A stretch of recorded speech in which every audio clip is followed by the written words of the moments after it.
No, you're fine. You are absolutely fine. How are you doing today? Welcome and thank you for calling in to Smooth 90.5 FM.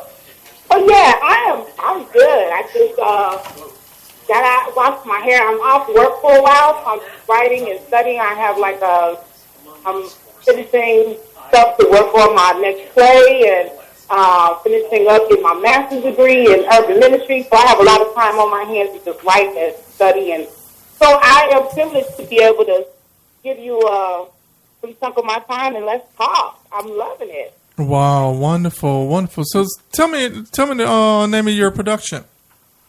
I am actually the writer, director, promoter, producer of Heart's Desire stage play. I have several plays out there, but Heart's Desire is the one that I wanted to speak on today, primarily because it was the reason why I launched my book series, Tribulations of Love, and so that's kind of where I'm at now. I was telling my friend Victor when we were talking about this that Heart's Desire probably won't go up again until May because I had the goal of doing a 4-book series based on it. I fell so in love with the characters. And Heart's Desire was really pivotal to a time in my life when I was transitioning. And so I wanted to work the story, flesh the storyline out. And I'm getting oh my God, a lot of relationship issues that are coming up and just kind of pushing it. So Heart's Desire is a love story. When I say Christian love story, people they say that's kind of like an oxymoron because Christ is love, stands for love. But you got a lot of mean, raunchy Christians out there. You got a lot of... Say that again. Say that loud again. You have a lot of what again? Mean and raunchy. Mean and raunchy. I'm gonna have to have you come back on my show because you talking my language right now. Yeah. So I figured I tell people it's a Christian love story because I don't want you to be sitting in one of my plays or reading one of my books and then get surprised when the couple resolve their argument and they pray at the end. You know what I'm saying? So I don't want you surprised if the person goes Jesus and she really is calling Jesus and not just using it as a regular icon and on in everyday language. So, but it's not a churchy production. My play.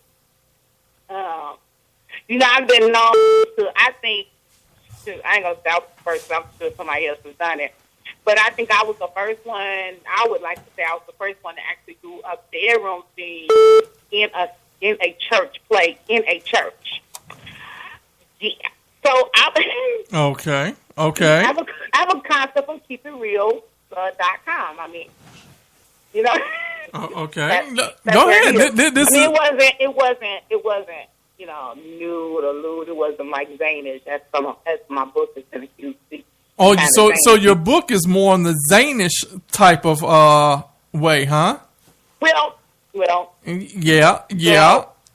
So let's say it like this. So what I do on Amazon is I say it's a mildly erotic Christian drama based on the mildly erotic drama based on the lives of some Christians. Okay. All right. I would really like to get my hands on this book and see. I need you to get your hands up. I asked that you have everything. I want to get a copy of that hard. Is it hard copy, paperback? What is it? So right now I have it on paperback. You can get it off of Amazon.com. It also is a Kindle version. But I'm doing a book, signing a book reading, partnering with one of my besties, Vanessa Brown, who is the owner and manager of Pink Kitty Romance Enhancers. Well, I would like to have both of y'all come here to the station. Yeah, we work together, so we're gonna do that on the 24th at Alumni Apparel on 94th and Jeffrey.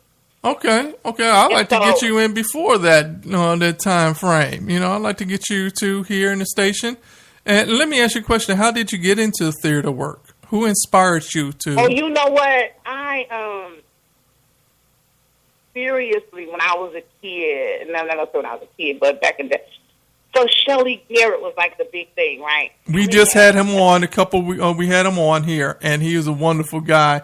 And yeah. So he was the big, the big icon. And the thing that got me was, he was like me. You understand what I'm saying? So like I was like, oh my God, I always have been. I was I went to Disney Magnet School, born and raised in Cabrini, back in the 60s, 70s. We moved out in the early 80s. You don't want to show your age. Don't show your age now. I'm not going to tell you. So, yeah. So, but I don't care. My grandbaby asked me the other day how old I was. She's like, you're a young grandmama. I said, yes, I am. Let's talk. But, so I went to Disney Magnet School, Walt Disney Magnet School, and I was into dance. I was always just been into performing arts. Dance, and back in the day, I used to la la la. I used to sing a little bit. But I love acting. I love television production. And so when I went on to Harold Washington College and was going to go to the University of Illinois, but they kept offering, like, by the time I got ready to register, they had, like, all these kinetic classes, like running and bowling. I wasn't paying for bowling. I go to bowling every week. So then I looked into Columbia College, and they had exactly what I wanted. And I've always loved, again, the whole concept of production and creating and telling a story. And I think I was in first grade and I wrote my first book. And then my brother wrote a book, and I was like, oh, you just such a hater. Every time I do something, you do something. So then I wrote a play on the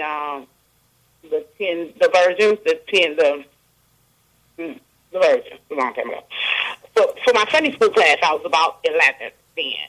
And so I've always liked telling a story. My mom used to go to school when we were younger, and she was in college. And me and my sister were latchkey kids.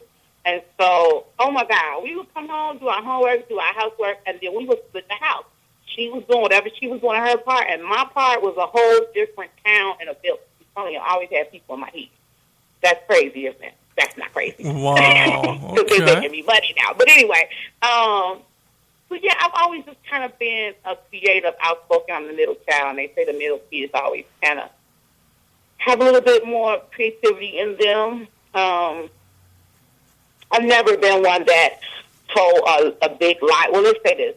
I'm not a liar because I will really forget what I said unless it's a juicy lie. People like, yeah, middle kids, they